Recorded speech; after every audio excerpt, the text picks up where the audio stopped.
Good evening बच्चों। आज हम लोग पढ़ने वाले हैं वो टॉपिक्स जिनके छोटे छोटे से जो पोर्शन है वो एग्ज़ाम में पूछे जा सकते हैं। अनकॉमन क्वेश्चन आप जिसको कह सकते हैं। तो पहला जो पोर्शन हम लोग पढ़ रहे हैं आपको पार्टनरशिप में भी काम आएगा। Partners and there relation. जो लोगों ने पार्टनरशिप फॉर्म अगर पहले पढ़ा है ना तो उनके लिए बहुत आसान जाएगा। और मैं उम्मीद कर रहा हूँ आप सबने पढ़ा है, यहाँ पर भी पढ़ा है और फिर जहाँ जहाँ आप अगर कहीं और से भी पढ़ के आए तो वहाँ भी पढ़ा होगा। मैं उम्मीद करता हूँ अकाउंट्स में भी पढ़ रहे होंगे आप लोग। सबसे पहला पॉइंट है eligibility to be the partners.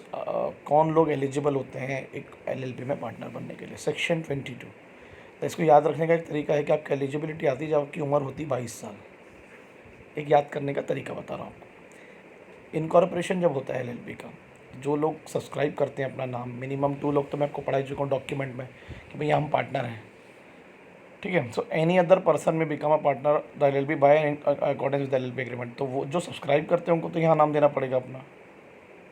और इनके अलावा अगर कोई और पार्टनर बनना चाहता है तो वो भी एग्रीमेंट के थ्रू बन सकता है कि नहीं बन सकता है ना। मिनिमम रिक्वायरमेंट के अलावा, मिनिमम रिक्वायरमेंट कितनी है? Minimum 2 adult person. 23 साल में, 22 साल में आप एलिजिबल हुए, 23 साल में आपकी रिलेशनशिप हो गई एक दूसरे से। एक याद करने का एक तरीका होता है ना कि the mutual rights and duties, जो एलएलपी में हमने लिखा है राइट्स एंड ड्यूटीज़ है ना किसकी, पार्टनर्स की, वो डेफिनेटली एग्रीमेंट के थ्रू रन होती है। और एग्रीमेंट किसके बीच में होता है? पार्टनर्स के बीच में। वो लोग मिल के बनाते हैं उस एग्रीमेंट को और वो रिटर्न में ही होता है हमेशा, ये आपको ध्यान रखना है। ये लाइन थोड़ी इंपॉर्टेंट लगती है मुझे, मैं मेरे पर्सपेक्टिव से। The LLP agreement and any changes, अगर एग्रीमेंट में किसी प्रकार के चेंज आते हैं तो वो चेंज को भी आपको फाइल करना पड़ेगा किसके पास में? रजिस्टर ऑफ फर्म के पास, रजिस्टर ऑफ कंपनीज के पास में, सॉरी, एक फ़ीस के साथ। क्योंकि आप जब किसी भी प्रकार के लीगल कंप्लायंसेस करते हैं तो एक सरकारी दफ्तर है, तो सरकारी दफ्तर में आपको कुछ ना कुछ फ़ीस तो पे करनी पड़ती है फॉर्म सबमिट करने की। फिर लिखा है any agreement in writing before the incorporation of LLP. तो क्या लिखा? एलएलपी बनने के पहले अगर किसी प्रकार का एग्रीमेंट था पार्टनर्स के बीच में, राइटिंग में होता है ना, इनकॉर्पोरेशन के पहले भी तो हम कई एग्रीमेंट्स बनाते हैं कि हम इनकॉर्पोरेट करेंगे तो ऐसा करेंगे, ऐसा काम करेंगे। किन के बीच में था? बिटवीन द पर्सन्स, जिन लोगों ने एक्चुअल सब्सक्राइब किया अपना नाम उस डॉक्यूमेंट में, मिनिमम उसमें, ठीक है।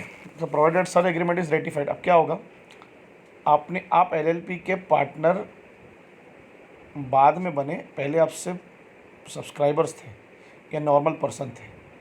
तो जो एग्रीमेंट आपने उनके इनकॉर्पोरेशन के पहले बनाया, वो एग्रीमेंट अगर आपको बाद में और लागू करना है या कंटिन्यू रखना है तो आपको जितने पार्टनर बाद में जोड़े उन सबसे रेटिफिकेशन लेना होगा। तो लिखा है रेटिफिकेशन का मतलब होता है फर्दर कन्फर्मेशन, फर्दर कन्फर्मेशन। क्योंकि आप बोलोगे सर क्यों? अभी तो इनकॉर्पोरेशन के पहले जो एग्रीमेंट हुआ वो उस एलएलपी के लिए हुआ, तो जो अभी बनने वाली है बनी नहीं थी ना। तो जो लोग भी बाद में जुड़ेंगे एलएलपी में तो वो लोग तो बोलेंगे ना हमसे भी तो रेटिफाइड करवाओ भाई, कौन से एग्रीमेंट थे तुम्हारे बीच में, बिजनेस को लेके, प्रॉफिट को लेके, राइट्स को लेके, बराबर है। चलो ग्रेट। लास्ट क्या, इन द अब्सेंस ऑफ, अगर एग्रीमेंट नहीं है और टू एनी मैटर, किसी चीज़ से रिलेटेड, ठीक है, तो फिर अपन क्या करेंगे? जो एलएलपी का फर्स्ट शेड्यूल है उसके प्रोविजंस को फॉलो करेंगे। ये बड़ी अच्छी बात है ना। जैसे कंपनीज एक्ट पढ़ते थे अपन, अगर किसी चीज़ के बारे में आपने आर्टिकल में नहीं लिखा तो फिर हम कंपनीज एक्ट को फॉलो करते थे। क्लियर है कि नहीं क्लियर है? सेम वैसे यहाँ पर भी ऐसे होगा। जो फर्स्ट शेड्यूल में लिखा हुआ एलएलपी के राइट्स एंड ड्यूटीज़ से रिलेटेड बातें, अगर एग्रीमेंट नहीं है तो फिर आप उससे फॉलो करोगे, ठीक है। जैसे आप कोई ट्रांसपोर्टेशन का धंधा कर रहे हो, अब आपकी कोई कंपनी है, अब उसके कुछ रूल्स एंड रेगुलेशंस आप खुद बनाओगे, तो अगर आपने नहीं बनाया तो फिर ट्रांसपोर्टेशन एक्ट फॉलो करना पड़ेगा ना आपको, बराबर है कि नहीं। नेक्स्ट क्या है? सीजेशन मतलब क्या होता है? टर्मिनेशन यानी ख़त्म, टू एंड। पार्टनरशिप का पार्टनरशिप इंटरेस्ट कब ख़त्म होगा एज ए पार्टनर आपका, ठीक है। सेक्शन 24। रिलेशनशिप में आए 23 साल में, 24 साल में खेल ख़त्म हो गया। आजकल जमता नहीं ना लोगों को एक दूसरे के साथ में ज़्यादा दिन, है कि नहीं, सब बदलना चाहते हैं। तो देखो क्या लिखा उसमें, a partner may not to be a partner, cease मतलब अब वो पार्टनर नहीं रहा एलएलपी में। पहली बात तो एग्रीमेंट के हिसाब से उसको हटाया जाएगा या वो छोड़ेगा विद द अदर पार्टनर। और अगर एग्रीमेंट नहीं है तो मैंने अब भी बताया आपको, देखो अगर एग्रीमेंट नहीं है विद द अदर पार्टनर, बिना एग्रीमेंट के एलएलपी चल रही है, अब उसको सीज़ होना है अगर, तो उसको नोटिस देना पड़ेगा राइटिंग में 30 दिन पहले कम से कम अदर पार्टनर्स को, कि मैं छोड़ रहा हूँ, है ना। अगर एग्रीमेंट है तो एग्रीमेंट के हिसाब से चले जाएगा वो। एग्रीमेंट में हम लोग टर्म्स और कंडीशंस पहले से लिखेंगे लीव करने की। But if there is no agreement तो पार्टनरशिप लीव करने के 30 दिन पहले आपको अपना राइटिंग में इंटेंशन बताना होगा आप क्यों एलएलपी छोड़ना चाह रहे हैं। And if there is no agreement you have to give notice before 30 days of your resignation. अब कब कब वो पार्टनर एलएलपी में पार्टनर नहीं रहेगा, अगर उसकी डेथ हो गई, एलएलपी का डिसोल्यूशन हो गया, एलएलपी ही ख़त्म हो गई, या फिर वो अनसाउंड हो गया, कोर्ट के द्वारा डिक्लेयर हो गया अनसाउंड है, पागल हो चुका है, मेंटली डिस्टर्ब, या कोर्ट डिक्लेयर कर चुका है, उसको डिक्लेयर कर चुका है इंसॉल्वेंट, बराबर है कि नहीं, एडजॉर्ज और डिक्लेयर्ड एज इंसॉल्वेंट, है ना, भिखारी हो चुका है, दिवालिया निकल चुका है उसका, तो डेफिनेटली ऐसे व्यक्ति का एलएलपी में पार्टनर कैसे रखोगे, ये तो उनकी मेन रिक्वायरमेंट होती है, तुरंत उसको पार्टनरशिप से हटा देंगे हम लोग, ठीक है। अब ये पॉइंट मेरे को ऐसा लगता है बहुत इंपॉर्टेंट है समझना।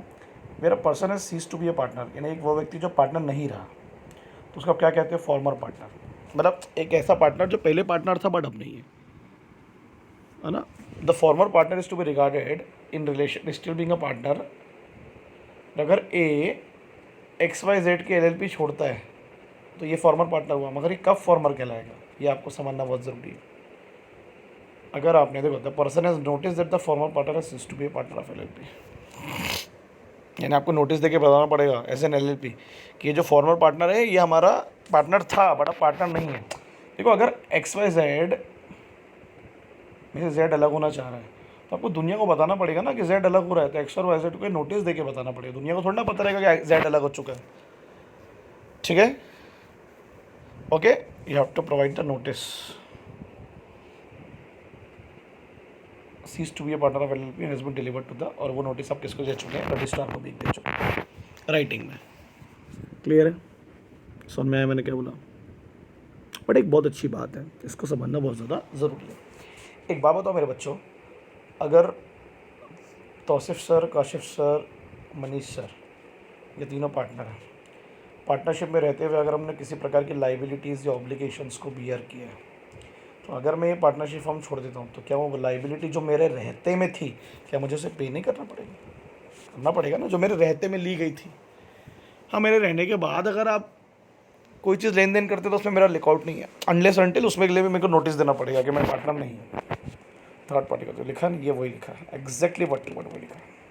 तुम तभी मुक्त हो गए बेटा लाइबिलिटी से जब वो तुम्हारे जाने के बाद की होगी, और अगर तुम्हारे रहते में जो लाइबिलिटीज़ थी वो तुम्हारे जाने के बाद भी तुम्हारा पीछा नहीं छोड़ेगी, तुमको देना ही पड़ेगा, ठीक है। ओके, समझ में आया।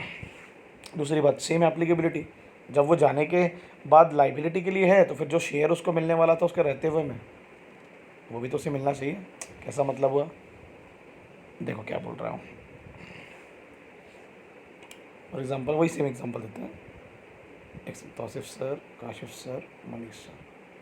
अब मैं लीव कर देता हूँ अगर इस पार्टनरशिप में, तो मैंने अगर लीव कर दिया तो जो मेरे रहते में जो प्रॉफिट्स मिलने वाले थे, डेट बेनिफिट्स, वो मुझे मिलने चाहिए।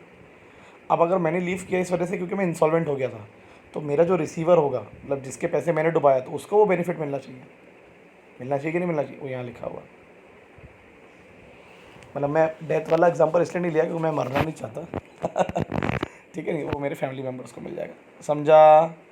कौन कौन सा पैसा मिलेगा? जो मैंने कैपिटल कंट्रीब्यूशन किया था जब एलएलपी चालू हुई थी, होता है ना कैपिटल कंट्रीब्यूशन। आप जब पार्टनरशिप फर्म स्टार्ट होती है तो आप एक कैपिटल कंट्रीब्यूट करते हैं, है ना। ये एक हिस्सा तो मिलेगा ही मिलेगा जितना पैसा मैंने लगाया था, और एक जो प्रॉफिट्स जमा करके रखे आपने उसमें से लॉसेस को डिडक्ट करने के बाद, है ना, लॉसेस को पहले माइनस कर दो, फिर जो बचेगा उसमें से जब वो इक्वली शेयर होगा, इक्वली या जो भी रेशो में, तो आप मुझे देंगे या मेरे फैमिली मेम्बर को या मेरे रिसीवर को, अगर मैं इंसॉल्वेंट हो जाता हूँ तो। एग्री? समझ में आया मैंने क्या बोला आपको? अ फॉर्मर पार्टनर और a person entitled to share in consequence death insolvent partner shall not have any right to interfere in the. Former partner जो पार्टनर नहीं है, या ऐसा व्यक्ति जो फॉर्मर पार्टनर के बिहाफ में अगर कोई शेयर ले रहा है प्रॉफिट का, तो बेटा तू सिर्फ शेयर ले, तो किसी प्रकार का मैनेजमेंट में इंटरफेरेंस मत कर। ये तो तय है ना, ये तो सही भी है, गलत नहीं होगा। रजिस्ट्रेशन 25 साल की उम्र में क्या होगा, चेंजेस इन पार्टनर हो रहे हैं, अगर पार्टनर चेंज हो रहे हैं, देखिए बहुत इंपॉर्टेंट है section 25। Every partner shall inform the LLP of any change in his name और address within a period of 15 days. अगर जैसे तौसीफ़ है, अब मैं मेरे नाम में किसी प्रकार की तब्दीली आ रही है तो आपको 15 दिन के अंदर, या मैं कहीं और रहने लगा हूँ, गणेश नगर से चले गया सिविल लाइन, तो मुझे वो अपनी LLP फॉर्म को बताना होगा चेंज के 15 दिन के अंदर, है ना, कि वो भी फिर उस एग्रीमेंट में चेंजेस लाए और फिर वो एग्रीमेंट की कॉपी किसको भेजे, LLP को। देखो, मेरा पर्सन बिकम्स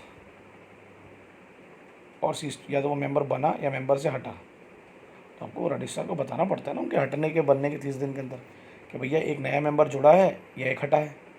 एडमिशन समझता है ना, कोई नया मेंबर अगर ऐड होगा, पार्टनर ऐड होगा, तो बताओगे कि नहीं बताओगे यार उसी को, तो उसके जुड़ने के 30 दिन के अंदर कि हमारे नए पार्टनर जुड़े। और पुराना पार्टनर अगर लीव करता है तो वो भी बताना पड़ेगा 30 दिन के अंदर, बताना तो पड़ेगा ही, नोटिस देके। और अगर फिर वो एग्जिस्टिंग पार्टनर के नाम में या एड्रेस में कोई फ़र्क आता है तो वो भी आपको 30 दिन के अंदर बताना पड़ेगा, होता है ना। फॉर एग्जांपल हम मान लो एक लेडी है नेहा, अब वो किसी LLP में पार्टनर है, अब उसका सरनेम फॉर एग्जांपल मान लेते हैं जैन था, शादी के बाद में अगर फॉर एग्जांपल पार्टनी हो गया, अग्रवाल हो गया, तो क्या होगा, डेफिनेटली आपको अपने नाम के चेंजेस तो बताना पड़ेगा। आधार कार्ड में तो कराना पड़ता है ना चेंज भाई अपने को, तो यहाँ तो कराना ही पड़ेगा। बट वो चेंज 30 दिन के अंदर हो जाना चाहिए और उसकी कॉपी किसके पास चल जाना चाहिए। चेंज हो कहाँ रहा है, एग्रीमेंट में हो रहा है, ठीक है। A notice filed under subsection 2 of 25। फिर अब वो जो नोटिस भेजोगे रजिस्ट्रार को, जो चेंजेस हैं पार्टनर के आने से या जाने से, उसके नेम और एड्रेस से, वो फीस के साथ भेजोगे प्रॉपर फॉर्म में, जो फॉर्म आपको ROC बताएगा। फिर वो जो फॉर्म नोटिस है जो चेंजेस का, वो एक डेजिग्नेटेड पार्टनर की साइन होना उसमें ऑथेंटिकेटेड मैनर में, वो तो होगी ना यार, एटलीस्ट 2 होते हैं ना, एक इंडिया का रेजिडेंट होता है। अब देखो एक बहुत इंपॉर्टेंट लाइन है, जो इनकमिंग पार्टनर होता है जो आपसे जोड़ रहा है, एक आपको स्टेटमेंट लेना पड़ता है बस partner, he consent to become a partner, मतलब तू अपनी मर्जी से पार्टनर बना, हमने तेरे को फोर्स नहीं किया है, ये आपको ध्यान रखना पड़ेगा। If the LLP कॉन्ट्रवीन the provision of subsection 2, अब अगर आप ये चेंजेस या ये जो भी चेंज आ रहा है पार्टनर में, उसके आने के जाने में, या जो ऊपर हमने पढ़े हुए इनकमिंग पार्टनर का जो कंसेंट था वो नहीं बताया अगर आपने, या नाम और एड्रेस, अगर आप ये सब फॉलो नहीं करते, सबसेक्शन 2 में तो वही लिखा है ना, ठीक है नहीं। तो सच पार्टनर कितना, सॉरी, तो जो डेजिग्नेटेड पार्टनर जिसने साइन किया था इन चीज़ों पर, या जिसकी साइन की ज़रूरत होती है, उसको फ़ाइन लगेगा 2000 रुपये का, और मिट में एक्सटेंड टू 25,000, बहुत ही कम फाइन है। और LLP डेजिग्नेटेड पार्टनर के अलावा अगर कोई पार्टनर पनिशेबल है, उनने अगर प्रोविजन फॉलो नहीं किया, तो उनको भी सेम 2000 से लेके 25,000 तक का फाइन, ठीक है। ये थोड़ा सा इंपॉर्टेंट चीज़ है। एनी पार्टनर जो अब पार्टनर नहीं रहा है LLP में, सीज हो चुका है, मैं हिमसेल्फ, वो खुद भी बता सकता है LLC को कि भैया मैं पार्टनर नहीं रहा, है ना, आप खुद भी बता सकते। If he has reasonable cost to believe that LLP may not file, अगर उसे ऐसा लग रहा है LLP वाले नहीं बताएंगे मेरे बारे में, तो मैं खुद बता दूँ, ज़्यादा अच्छा रहेगा। तो फिर वो, अगर तौसीफ़ ने बता दिया कि मैं काशिफ़ और मनीष के साथ नहीं रहना चाहता, उसे अगर लग रहा है कि ये दोनों नहीं बताने वाले, तो ROC फिर इसके कन्फर्मेशन के बाद इनसे पूछेगा कि बराबर है क्या, हट चुका है क्या, वो जो लिखा हुआ लास्ट लाइन में वही लिखा है, ठीक है, कन्फर्मेशन। और अगर LLP ने उनको कन्फर्मेशन नहीं दिया 15 दिन के अंदर कि नहीं वो हटा है या नहीं हटा है, तो registrar shall register the notice made by person ceased पर, फिर तौसीफ़ की बात पर यकीन करके मान लिया जाएगा कि अब वो उस LLP का पार्टनर नहीं रहा। सिर्फ कन्फर्मेशन के लिए ROC ने पूछा था ना बचे हुए पार्टनर्स। ये बहुत अच्छी चीज़ पढ़े अपन यार, इसको ध्यान से वीडियो को देखना स्लो स्पीड में और समझने की। सीज मतलब नॉट, अब वो पार्टनर नहीं रहा है ना, टर्मिनेशन हो चुका है उसका, या वॉलंटरीली लीव कर दिया उसने, ठीक है, पक्का समझा। बहुत अच्छी चीज़ पढ़े अपन, छोटे छोटे से पॉइंट है, प्लीज़ भूलना नहीं। रजिस्ट्रेशन है ना, cessation of partnership interest, relationship, eligibility. Okay बच्चों, चलो बाय।